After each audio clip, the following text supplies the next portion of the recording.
Law of the Bedroom, number 34. Part 2. Grooming tips that attract a loving woman to you. In this part 2, we're going to talk about hair care, hair loss, and hair growth. Now, why bring this up, of course, in a book like this, Law of the Bedroom? Well, like working out, taking care of your body and mind, and your body and everything else, eating right. A healthy head of hair seems to add a little bit of confidence and looks, to the overall sex appeal when it comes to women and what they like to see. Granted, all women are different, and men are great with or without hair and all that jazz. But hair loss affects millions of people. And I believe over the last 20 years or so, I've really kind of honed in on what it takes to maintain healthy hair, keep your hair growing, prevent hair loss, slow hair loss. These are all the things that we all want, men and women. So with that outlook in mind, I thought it might serve beneficial to add a little something about it inside Laws of the Bedroom for your convenience. While tastes might run a little different out there among women, for some women, they love a clean-shaven head on a man. Otherwise, here's a little info on what causes hair loss to begin with, and how you might be able to either get some of it back or simply maintain your current strong, healthy head of hair as it is right now. And I'll tell you something. Here's the thing. I'm going to give you guys what causes hair loss information, what can prevent hair loss, even more hair care tips, and how can you grow your hair naturally. I'm going to give you a lot of information on this, and would you believe it? I don't know, monthly, every so often, I get compliments on my hair. They're like, Bart. In fact, I was on a Zoom call the other day, or like last week, and we were going around introducing ourselves, and the hostess who was hosting the event, she had a guest speaker, and he was a gentleman, and he had like no hair.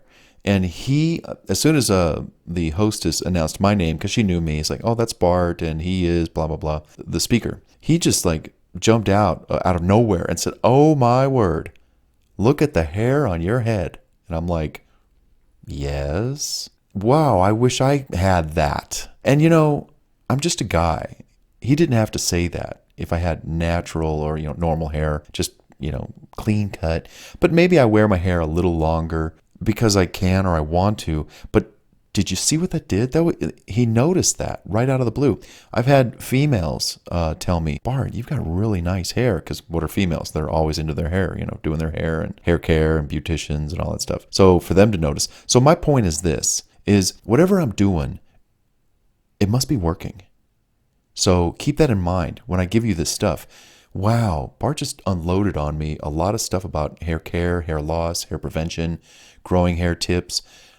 And he's getting compliments on his hair. Now, granted, it's a daily activity to take care of your hair. It's a weekly, it's a monthly activity. And you have to, well, I'm going to get into it. You have to watch for certain things. Your hair didn't fall out overnight, so it won't grow back overnight.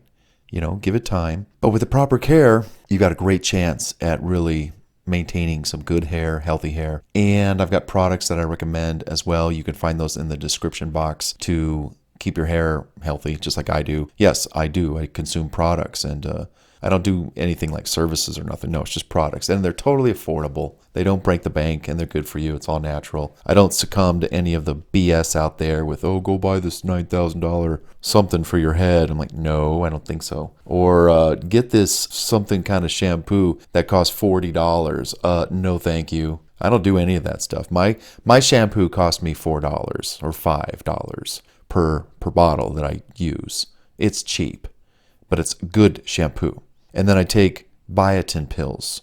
Those are $10 a little bottle for like 60 tablets or whatever they do, quantity. That's cheap. And then I do this hair shake.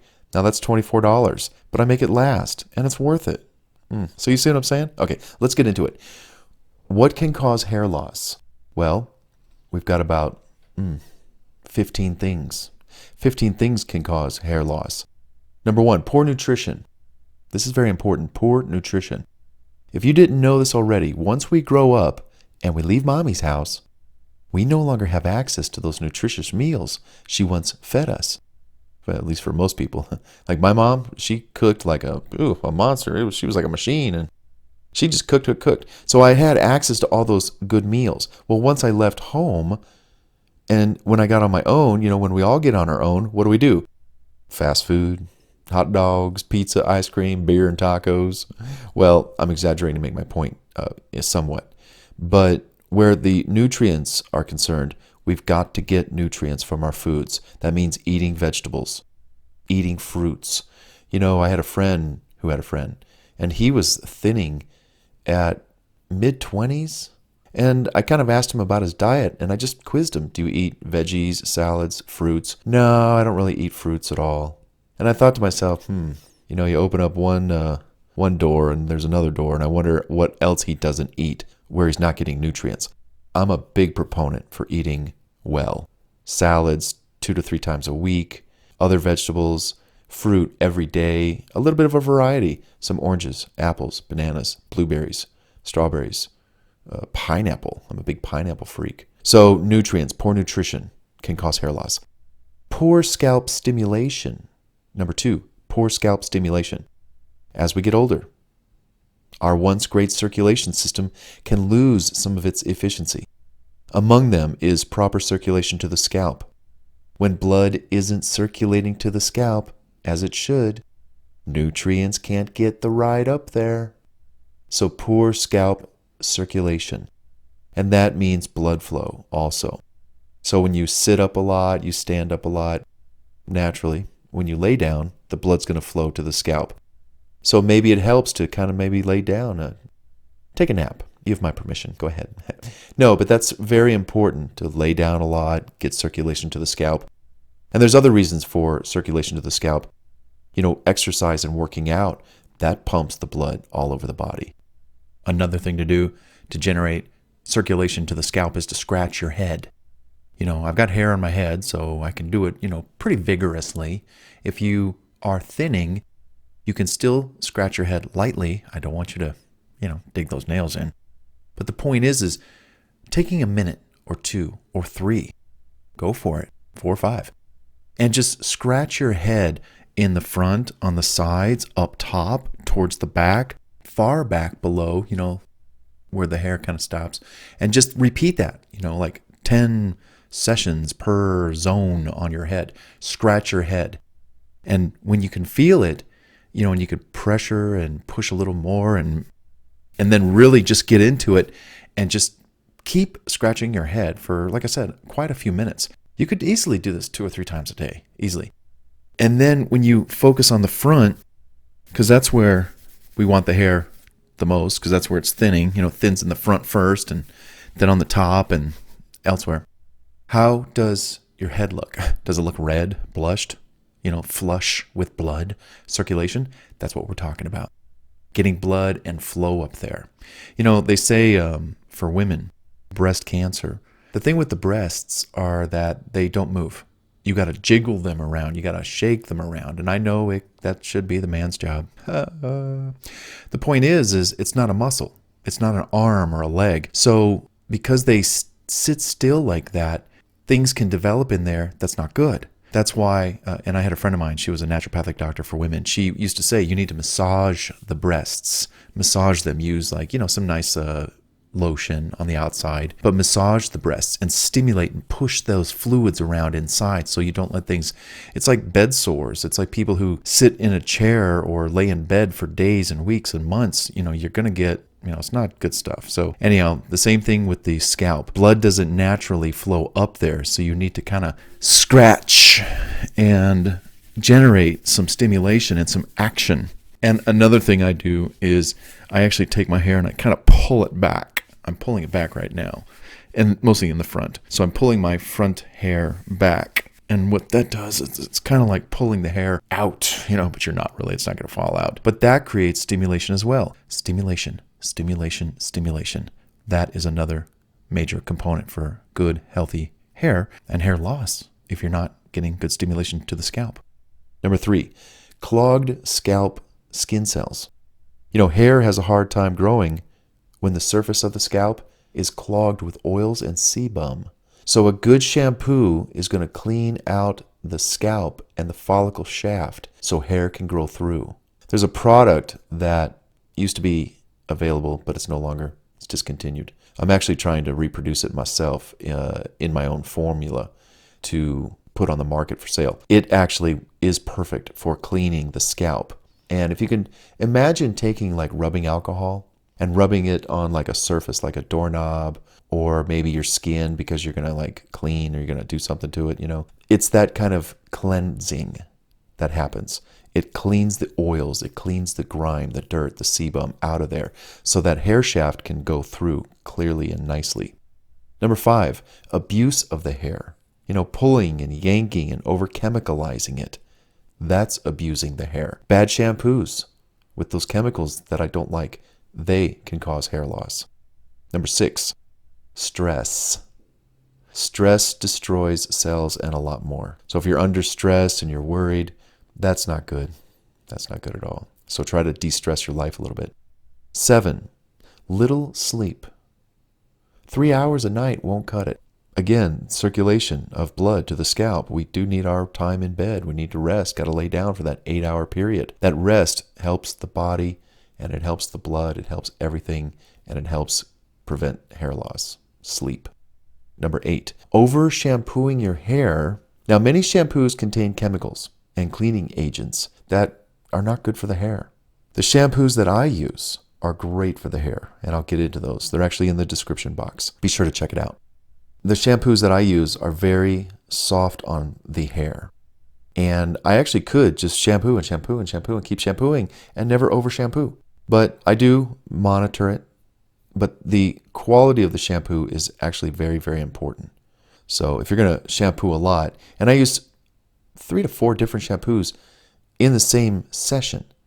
I'll start with 1, I'll go to number 2, I'll go to number 3, and then number 4, I'll condition. So my hair gets all that treatment, those nutrients, the stuff that's in those shampoos, which is good. Number 9, hereditary causes. Are your relatives losing their hair? Look to your mother's father. What happened to him? How's his hair? But I have something to say about that because both of my grandfathers, they were thinning or bald. My dad, too, I think he got really thin hair. His hair was thinning. So I have all of that in my family. Bald, very thin hair. It has not happened to me. Why? Circulation, nutrients, good shampoos, good hair care tips, which we'll get into in a minute. So I went contrary to that statement that says, oh, well, it might be in your genes. No, that didn't apply to me. And my whole family history, they're all bald, or very thinning. So what's my excuse? I think my excuse is good hair care. Okay? Wow, rock and roll. Number 10, hormonal problems. Hey, maybe there are imbalances in the body with regards to your hormones. Maybe. A lot of this, sometimes the ladies are affected with this. So check that out. If all of these other hair loss situations don't apply to you, maybe hormonal issues are at stake. I'm not a doctor, so I don't know much about that. But go to the internet, research it, read a little bit. I swear, in one night, you'll learn a lot. That's what I do. Number 11, some medicines, medications, prescriptions. Absolutely. Absolutely. Now, I don't take medications. I'm not on any prescriptions. I avoid medicines at all cost. I don't think I've taken an aspirin since I drank too much margaritas. Never mind. So check that out too. Are you on any medications that might cause hair loss? Talk to your doctor. 12, certain infections. Possibly, maybe, who knows? Certain infections. 13, birth control pills for the ladies. Yes, it's been known to happen. Birth control. What are those? Those are chemicals. They go into your body. What do? They affect hormones. Follow the leader. Shoosh. 14, pregnancy for women and men. Stress and other issues. But pregnancy is a wonderful time to be excited for your new child. 15, vitamin and mineral deficiencies. Nutrients again. Nutrition. Why aren't you eating your fruits and vegetables like mommy told you to? So in many cases, though, prevention can help thwart present and future hair loss, and in some cases, either slow it down or stop it altogether. What did you think about that list of what causes hair loss?